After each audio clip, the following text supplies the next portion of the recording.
আলহামদুলিল্লাহ ওয়াসসালাতু ওয়াসসালামু আলা মান লা নাবিয়্যা আম্মা বাদ। সম্মানিত উপস্থিতি, আজকে আমি আপনাদের মাঝে যে বিষয়টি নিয়ে আলোচনা করব তা হলো ইমাম মাহদির আগমনের পূর্বে পৃথিবীতে কি কি ঘটবে এই সম্পর্কে আলোচনা করতেছিলাম। এর মাঝে আমাদের পূর্বে কয়েকটি আলোচনা অতিবাহিত করে ফেলেছি। আজকে যে বিষয়টি নিয়ে আলোচনা করব তা হলো মসজিদগুলোকে সুসজ্জিত করা। হযরত আনাস ইবনে মালিক রাদিয়াল্লাহু তাআলা আনহু থেকে বর্ণিত, আল্লাহ রাসূল সাল্লাল্লাহু আলাইহি ওয়াসাল্লাম বলেছেন, কিয়ামত ততক্ষণ পর্যন্ত সংঘটিত হবে না যতক্ষণ না মানুষ মসজিদের ব্যাপারে পরস্পর প্রতিযোগিতায় লিপ্ত হবে।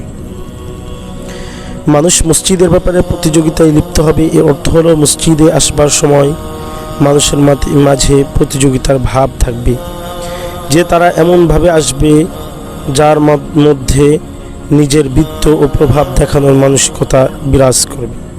আবার মসজিদ নির্মাণের বেলায়ও প্রতিযোগিতা চলবে।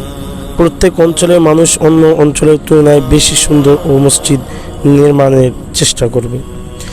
হযরত আবু দারদা রাদিয়াল্লাহু তাআলা আনহু বলেন, তোমরা যখন তোমাদের মসজিদগুলোকে সাজাবে ও কোরআনে কপিগুলোকে অলঙ্কৃত করবে, তখন বুঝে নেবে তোমাদের ধ্বংস অবধারিত হয়ে গিয়েছে। এ সম্পর্কে হযরতে ইবনে আব্বাস রাদিয়াল্লাহু তাআলা আনহু বর্ণনা করেন, নবী করিম সাল্লাল্লাহু আলাইহি ওয়াসাল্লাম বলেছেন, যখন কোনো সম্প্রদায়ের পাপ বেড়ে যায় তখন সমাজে মসজিদগুলো সুসজ্জিত হয়, আর দাজ্জালের আবির্ভাব সময় ঘনিয়ে না আসা পর্যন্ত মসজিদগুলো সুসজ্জিত হবে না। মানুষ যখন আল্লাহর দাসত্ব পরিত্যাগ করে মানুষের গোলামি লিপ্ত হয়, তখন মানুষের চিন্তা চেতনা উল্টে যায়।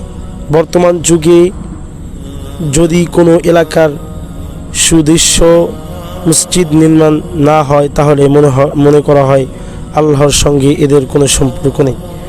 পক্ষান্তরে যে অঞ্চলে একটি সুদৃশ্য মসজিদ তৈরি হয়ে গেছে, সেই অঞ্চলের লোকদের সম্পর্কে মনে করা হয় এরা আল্লাহর প্রিয় বান্দা ও খুব দিনদার মানুষ। কিন্তু কারোরই খবর নেই যে আল্লাহর দৃষ্টিতে তাদের মূল্যায়ন কী। কেউ যদি এইসব হাদিসের বাস্তব অভিজ্ঞতা অর্জন করতে ইচ্ছুক হন, তাহলে তিনি কিছুদিন সেই সব অঞ্চলের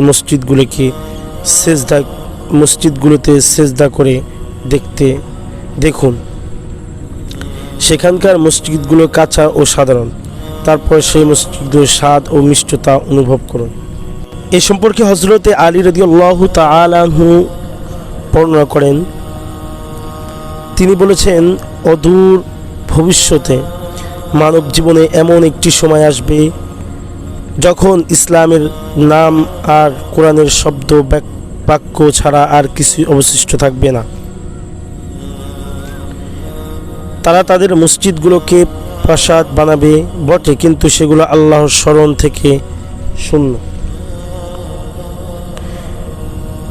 সে যুগে অধিবাসীদের মধ্যে তাদের আলেমগণ হবে সবচেয়ে নিকৃষ্ট মানুষ। তাদের থেকেই ফিতনার উদ্ভব ঘটবে, আবার তা তাদের দিকেই ফিরে যাবে।